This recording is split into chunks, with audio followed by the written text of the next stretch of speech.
Hi, I'm Maria.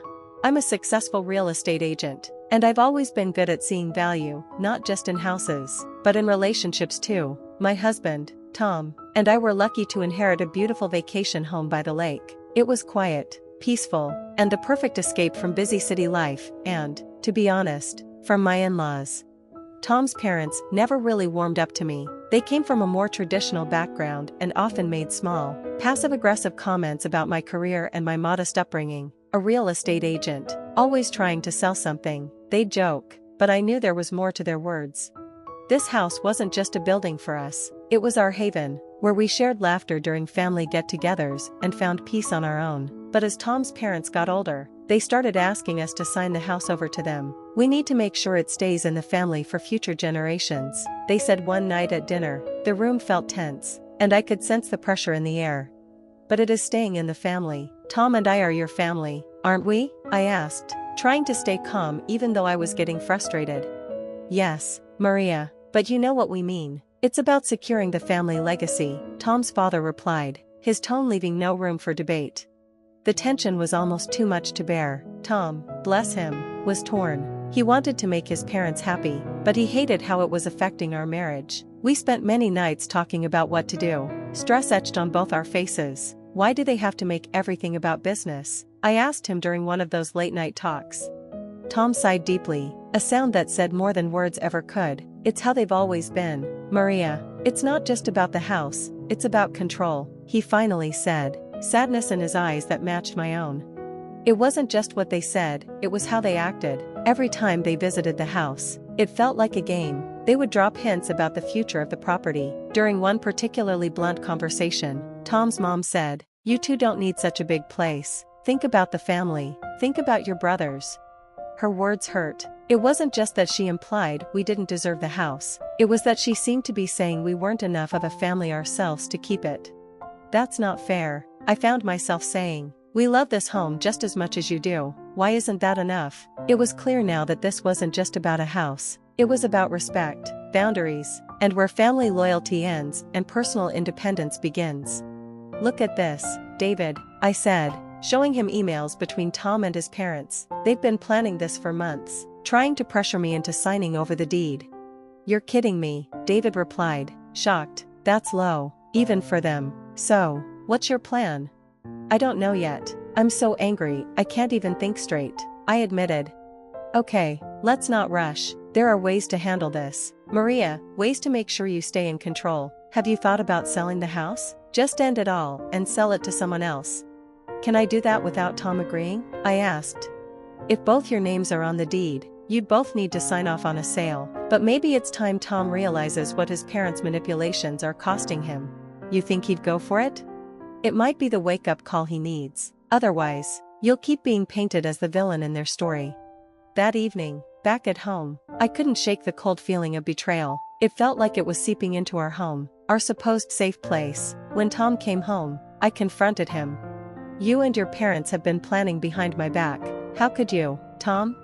It's not like that, Maria, he replied. They're just worried about the future, about stability. Stability or control? This is our home, Tom, our future. Why am I only hearing about this now? I was going to talk to you, I swear. They just have a way of pushing until I give in. And what if I don't give in, Tom? What then? Your parents gave me an ultimatum today. Sign over the house by the end of the month or face the consequences. What consequences? Tom asked, startled. I don't know, they didn't say, I replied. They didn't what, Tom? Are they threatening to cut us off? To come between us? I don't know, Maria, I just know they're serious. The next day, I met with David again, feeling the weight of the ultimatum pressing on me. Your in-laws are playing dirty, that's obvious. If you sell, you can avoid their threats altogether. Let's weigh the pros and cons. This is about more than just a property, this is about your independence. You're right, I sighed, but I hate that it's come to this. It feels like I'm being pushed out of my own life.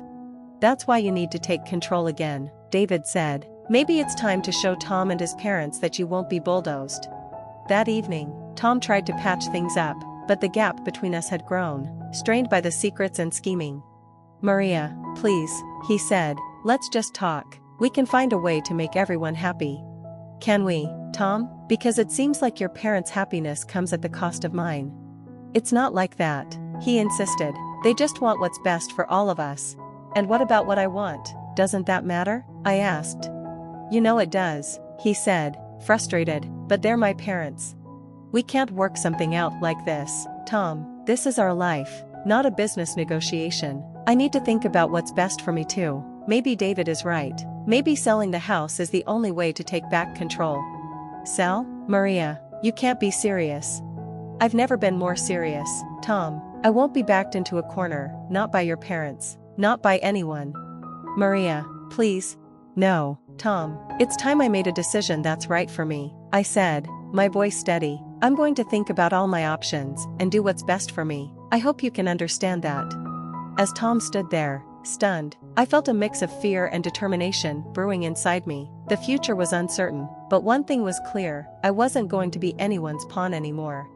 At the dining table, the air was thick with tension. We all knew why we were here. We all know the reason for this meeting. I began, looking around at everyone. The table had seen happier days, but today felt different. Tom looked anxious, his parents expectant. Before I could continue, Tom's father spoke up. Before we proceed, we want to make sure this transition goes smoothly for everyone. I nodded, placing the stack of papers in front of me. I've thought about this long and hard. This isn't just a transaction, this house is part of who we are. Exactly, Maria, his mother chimed in, a thin smile on her face. It's for the family, for the future of our grandchildren. I glanced at Tom, who was staring at the table. Tom, do you have anything you want to say before we continue? He shifted uncomfortably. I just want what's best for us, for our family. And what is best, Tom? I asked softly. He hesitated. I think keeping the house and the family is the right thing to do. It's what my parents want. Taking a deep breath, I leaned forward. Well, there's been a change of plans. Tom's father frowned. What are you talking about, Maria? The house, I said, my voice calm but firm. It's already been sold. The room fell into stunned silence. Tom's eyes snapped up to meet mine. Sold? His mother gasped. To whom? When? To a charitable organization. They plan to turn it into a retreat for underprivileged families, I said, sliding the proof of sale across the table. Tom's father's voice rose. How could you do this without telling us? I had my reasons, I replied firmly. This house was as much mine as it was Tom's. I couldn't let it be used as a tool for manipulation any longer. We never, his mother began, her face flushed. Please, I cut her off. I've seen the emails, the plans. I felt the pressure. This was the only way I knew to protect what was ours, what was mine. Tom looked torn, his voice pained. Maria, why didn't you talk to me about this? I wanted to, but every time we spoke, it felt like your parents' wishes came first. Just then, the doorbell rang. I stood to answer it, letting in Miss Johnson, the representative from the charity. She entered with a calm presence. Good afternoon. I'm here to discuss the future of the property, she said, extending her hand to Tom's parents. Tom murmured, still in shock. We had no idea it would come to this. Miss Johnson smiled warmly. We plan to honor the spirit of this home. Families in need will find peace here, just as you did. I hope you can see the good in that. Tom's mother looked between me and Miss Johnson, her sharp demeanor softening slightly. And our son, our family.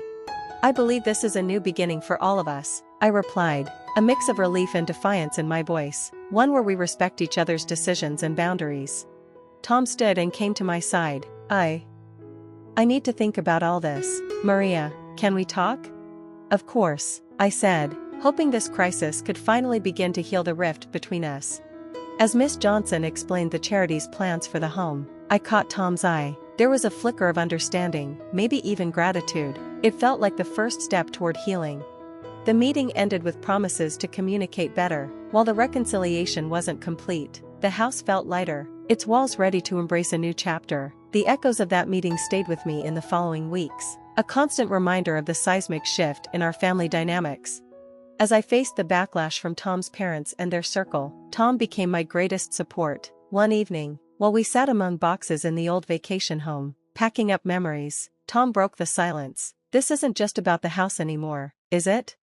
No, I replied, sealing another box with tape. It's about setting boundaries, Tom. It's about respect. Tom sighed. the weight of everything finally sinking in. You were right, Maria. My parents, they went too far. I see that now. The realization wasn't easy for Tom. His loyalty to his parents clashed with his love for me, but the support he showed by standing by my side through the storm marked the start of a new chapter for us. In the weeks that followed, Tom's parents had to face the consequences of their actions. Word of their scheming and the sale of the house became public, damaging their reputation. Humiliated by their own greed and the judgment of others, they were forced to retreat, dealing with their shame in private. As I look back on everything, the challenges we faced and the victories we achieved, I understand the importance of standing firm in one's values. Selling the vacation home, while filled with conflict, was necessary for us to reclaim our independence and redefine our lives on our own terms. Thank you for following my story. Remember, standing up for yourself isn't just about asserting your rights, but also about choosing your own path and valuing your self-worth. Here's to new beginnings and personal victories. How would you handle toxic family pressures while keeping your boundaries strong? Feel free to share your thoughts below. And don't forget to like and subscribe for more stories of life, struggle, and triumph.